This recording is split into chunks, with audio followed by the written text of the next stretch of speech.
Hello everyone, so today I am here to do a video that I feel like is pretty highly requested, especially on my Instagram. If you guys want to follow me on Instagram, I post a lot of photos of books as I'm reading them, and I get a lot of questions about this every time I post a photo. So today I'm going to be talking about how I annotate. Now, I do actually have a video about this already. It's actually one of my most viewed videos, and I kind of hate it. That's why I wanted to redo it, because literally it's called How I Annotate, and it's more just me talking for 20 minutes about the books I annotate, but not actually saying how I annotate them. And it's so frustrating. I hate that video, but everyone always watches it. So this is an updated version of that where I will actually be telling you guys how I annotate books and not just the different types of annotations. But to begin, I will discuss kind of the differences in annotations that I do. Basically, I have a couple of different versions of annotating. Like, I know some people literally have the same colors mean the same thing in every single book they read and stuff like that, and annotate the exact same way every single time to keep it consistent. I do not. It definitely based on my feelings and also on the book that I'm reading. So there are several different categories of books that I annotate. So the first type of book that I annotate is just simply a book that I enjoyed, and while I'm reading it I found some things that I liked. So that's what they kind of look like. It's just, no color coordinated, just mostly these are just quotes. Mostly this is just, I really like this quote. I'm gonna underline it or highlight it and put a tab in it. And that is about it. That is the typical kind of way I pleasure read annotate. It's just when I'm annotating, I mark down a quote and that's it. The other type of annotations I do for pleasure reading is, this is one of my favorite books ever. Usually, almost always, this is a book that I reread. So I almost never fully annotate a book on first read, especially for pleasure reading. I go back and reread it and put all my annotations in, especially because I want to notice foreshadowing and stuff like that. So on my favorite books of all time, I have a lot of annotations, but it's also I reread them. So this. That's kind of the difference in my pleasure reading annotations of just some quotes, and this is my favorite book of all time. Or with Three Souls, I have different colors and they're based on which time I read it kind of thing. So yeah, those are favorite books ever, and I reread them to be able to annotate them. So yeah, those are kind of the only things I do for pleasure reading. And again, those are mostly quotes, and sometimes there'll be important things that happen, but almost always it's just quotes. The only other type of pleasure reading annotations that I do are my Murakami ones, and these are very different because basically I have these Murakamis, which are the first ones that I read, and then I've been buying the vintage editions to be able to basically make into reader guides. These I basically have made into a teacher manual. These are annotated academically, as I like to call them. Basically, I'm reading for pleasure. I'm not actually reading it for school, but I'm annotating it like I'm reading it for school. So those are also just a little bit different, but for the most part, it's just quotes that I annotate when pleasure reading, except for my Murakamis, which I analyze. And then my school reading. My school reading is very different, especially for annotations, and it's the majority of the books that people ask about. When I hold it up in a video or I post it on Instagram, people are like, holy crap, your annotations are so intense. What are they? How do you do them? So that's mostly what I'll be discussing today. I'm sorry if people were here for pleasure reading annotations. I mostly academically annotate, but it might be helpful to you guys. I don't know what you guys want. But also within academic, I'm pointing at this giant stack of books. 1 second. Oh, there we go. Within this giant stack of annotated books, there are different types of annotations. So I'm going to just kind of go through each one and how I do them. So the first type of book that I have is highlighted and underlined. This is the one I got asked the most about, mostly just people being like, what does underline mean and what does highlighted mean? Normally, there is no difference. Sometimes I just want to highlight a book and sometimes I just want to underline a book. That there's usually no difference, but sometimes there is. When I use them simultaneously within a book, usually it's just highlighted or just underlined. And then there's books where it's both and it actually means something. So Good Kings, Bad Kings by Susan Nussbaum. This is a book I read for my master's degree, but was on a topic that I was really, really passionate about. This has been one of the few books that I have done my highlighting and underlining annotations. The only way I can describe it is that I had things that I was noticing for class and things that I felt passionately about, basically, is the difference. So I was looking for quotes to use in my essay, but I was also looking at it just from my standpoint. So it was kind of like pleasure annotating and academic annotation within the same book. So here's an example of I highlighted over here and then I underlined things over here. And basically the highlighting was I want to use this or could use this in my essay for this academic class, and then the underlined stuff is almost always followed by a comment because these were things that I was noticing for myself. This book is about about children, or not always children, some of them are adults with disabilities living in an institution and different things like that. So I'm obviously very, very passionate about disabilities and disability studies, and so I was reading this for school, but I also was reading it like for myself and for my own knowledge. So that's basically the difference between the different types of annotation. Highlighting was for class, for my essay. Underlined and written was for myself personally. I did sometimes like swap them, like sometimes I used underlined things in an essay, but for the most part that's kind of the difference between them. You'll also see a lot of things that are up here versus here. Almost always I'm tracking something if I'm doing that. Usually it's the same thing. Actually, a very good example is a non-academic book, but it's Hard-Boiled Wonderland and the End of the World by Murakami. I tracked every single time it talked about the end of the world.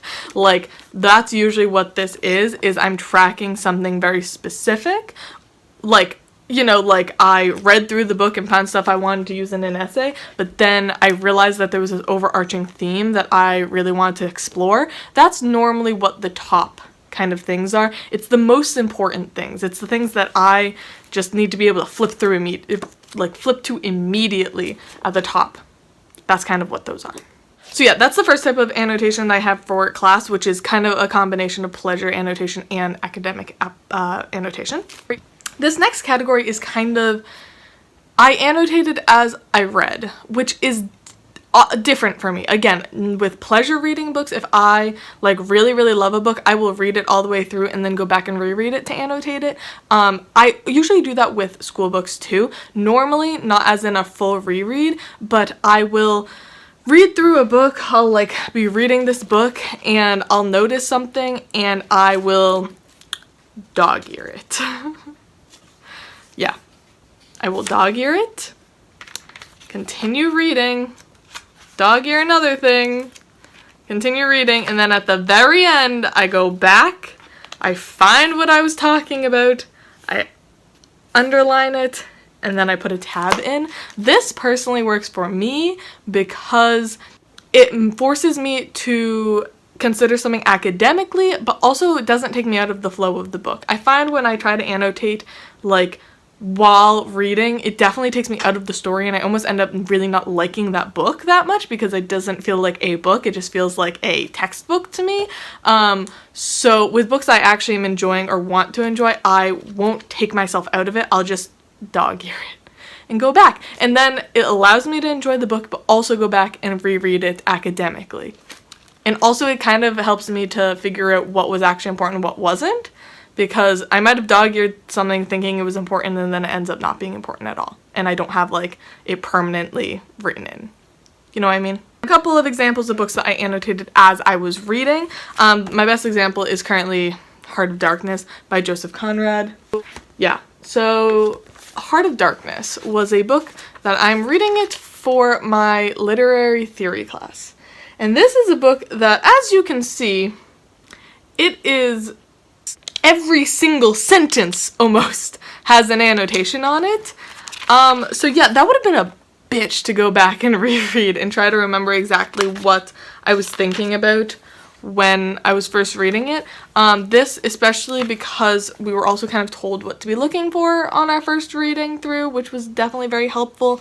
So I was, circling words that were important to the story or reoccurring, as well as obviously themes and stuff, and underlining like specific syntax that was interesting, but also specific like quotes and passages and parts of the story. So again, this would have been like really, really difficult to go back and re-annotate, so that's why I did it originally. And guess what? This feels like a textbook to me. I don't like Heart of Darkness that much. I give it like a generous 3.5 stars because I see the merit of it. But yeah, no, this feels like a textbook to me. I don't like annotating books like this. It's my least favorite type of annotation, but it's obviously sometimes necessary when you're going that in depth on every single sentence. So that is an example of annotating as I'm reading it. Another example is Ovid's Metamorphoses, and this was honestly, I annotated it because it's gigantic. And if I had just been reading it and then like annotating after, it would have been so much. Also, I do annotate a lot like as I'm reading poetry, which this is obviously like an epic poem. But yeah, this was also a book that I was constantly looking things up for. Like I was constantly double checking like a god name or checking what a word meant and stuff like that. It's kind of like almost those harder to read books is what I annotate as I'm going. Again, I don't really like doing that, but this is actually a really good example of my type of annotations. So in this, we have a lot going on. We have a key for the colors of highlight and sticky note. So like yellow was general highlights, green was for class, and blue was for me and my own research.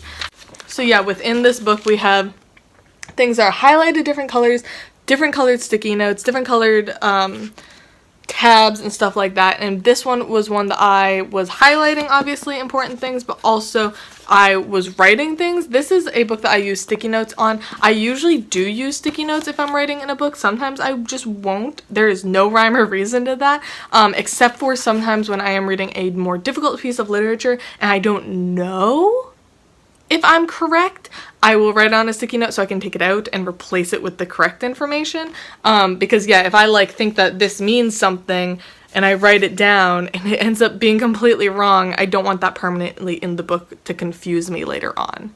And then we of course have these sticky notes up top. These are for me.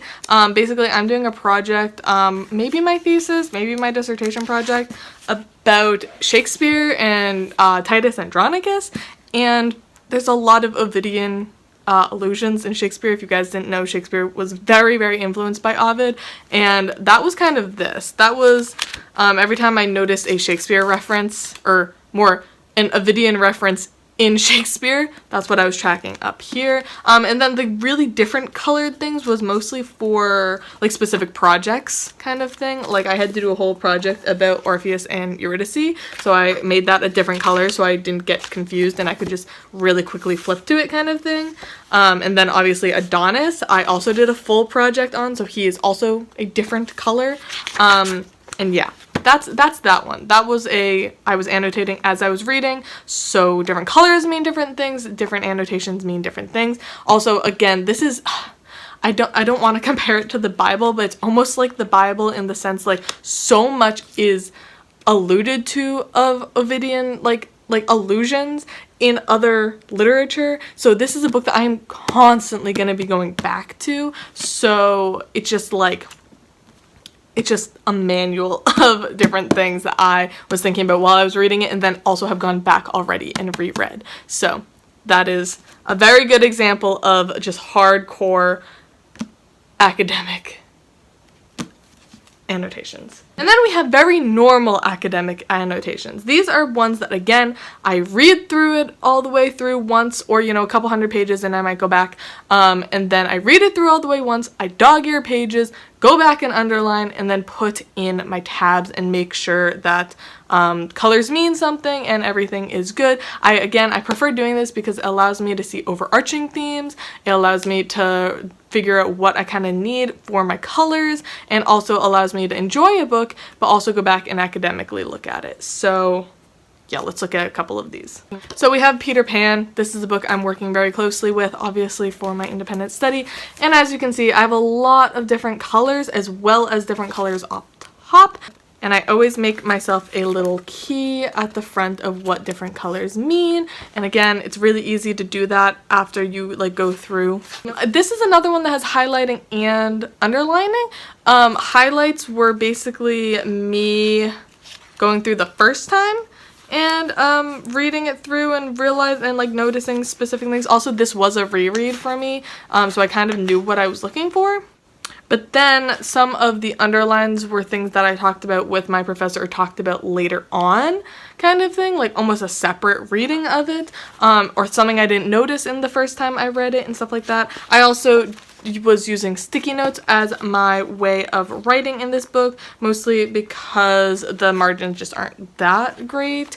And I also do like having a sticky note sometimes because you can like take it off and maybe make it stick out if you're like, this is a really important one, stuff like that, just kind of giving yourself a signal that this is important. And up top again are just really important things. Usually I think I was mostly tracking up top things that were different or the same as Little White Bird and the play, because that was a big thing I was looking at when reading those three things, was the differences and similarities between them. I'm trying to find like some good annotations to show like things I annotate on regular basis. Usually it's themes and ideas and also just things that pop into my head while I'm reading. So like this one. Basically from that biography I read of Barry, I knew a couple of things about Barry's own personal thoughts, and I was kind of looking at how, like, this note literally says Neverland versus reality. Neverland mirrors Barry's own thoughts, and then like reality / John and Michael represent the real world of men, because if you guys didn't know, Barry was like, women are superior, and that comes out a lot in his literature.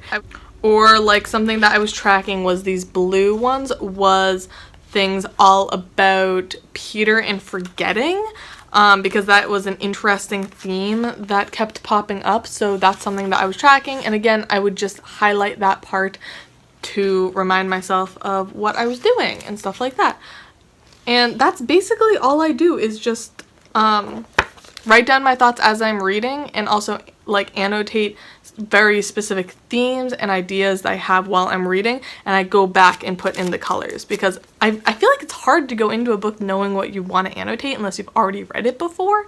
I had that a little bit with Peter Pan, but like Jane Eyre. I had never read Jane Eyre before. I didn't know anything about it. So going into this book, I had no clue what I was supposed to be looking for. So I just read it. I marked things that I thought were interesting. The only thing I was really tracking was the spooky shit and like the person in the attic. That was the only thing I knew I was supposed to be tracking.